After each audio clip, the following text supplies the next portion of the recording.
Let me ask you something. Have you ever stayed in a place that was hurting you? Not because something deep inside yet. Imagine working your heart out for a man, making him richer every year, only for him to accuse you of stealing. No proof, no evidence, just suspicion. And somehow that painful season becomes the reason you succeed later. That's exactly what happened to a man named James. Welcome back. Tonight's story isn't really about business. It's about timing. It's about seasons. It's about those moments when life feels unfair and you're asking God, why am I still here? Let's get into it. James worked for a wealthy businessman named Mr. Gabriel. Now, this wasn't some small company. This was a serious business, profitable, growing, successful, and James was the manager running most of it. The interesting thing? James treated that company like it belonged to him. He worked hard, protected the business, increased profits, handled responsibilities faithfully. Everything looked perfect. Until one day, Mr. Gabriel became suspicious. He started accusing James of stealing, not because he found missing money, not because the books didn't balance, not because customers complained. None of that. His reason was simple. James looked too successful. James drove nice cars, lived comfortably, took care of his family, and Mr. Gabriel couldn't understand how an employee could afford all that. What he didn't know was that James had multiple income streams outside his job. Investments, side businesses, additional sources of income, things that had absolutely nothing to do with the company. But instead of asking questions, Mr. Gabriel assumed the worst. And this is where the story gets uncomfortable. Because sometimes people don't hate your failure. They hate what they can't explain about your success. Mr. Gabriel became obsessed. He hired people to secretly monitor James. Twice, 2 different assistant managers, basically spies. Both came back saying the same thing. James isn't stealing, but that didn't matter. The suspicion continued, the insults continued, the disrespect continued, and James stayed. Honestly, this is where most people would leave. And I don't think anybody would blame them. His wife certainly didn't. She kept telling him, "Why are you still there? Start your own company. Leave. You're being disrespected." And from a human perspective, she wasn't wrong. But James kept giving the same answer. "I have prayed about it, and God hasn't released me yet." Now think about that, because that's not easy. Especially when every day feels unfair.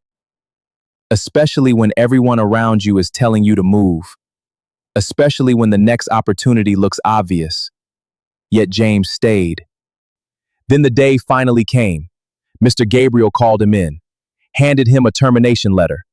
Immediate dismissal, no warning, no negotiation, done. And here's what surprised me. James didn't panic. He wasn't shocked. Deep down, he already knew this moment would come. So instead of falling apart, he started his own company. Same industry, same expertise, same services. But now he was building for himself. The first months were difficult. Money was tight. The future wasn't certain. But slowly things began to work, then grow, then expand, then explode. Before long, James was making 10 times more than he ever earned as an employee. 10 times.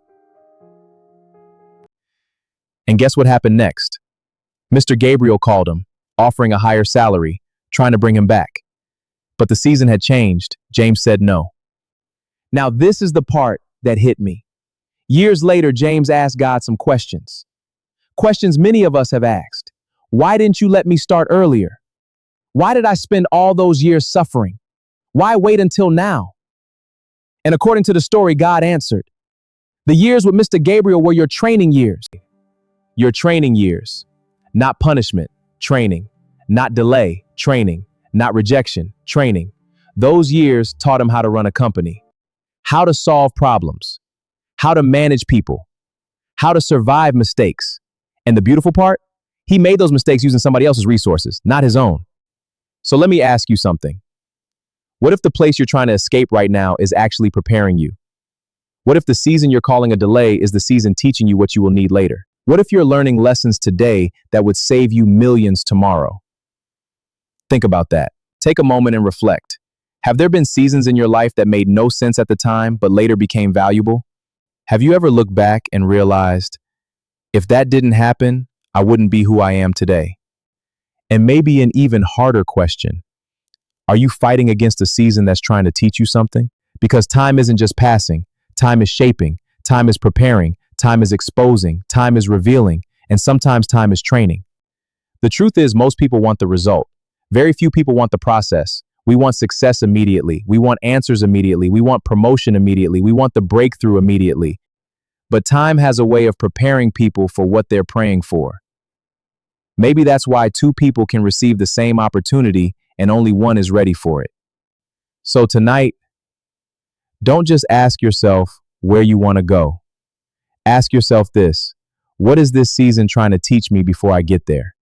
Because sometimes the greatest power isn't controlling time. It's understanding what time is doing in your life. I'll leave you with that. Good night.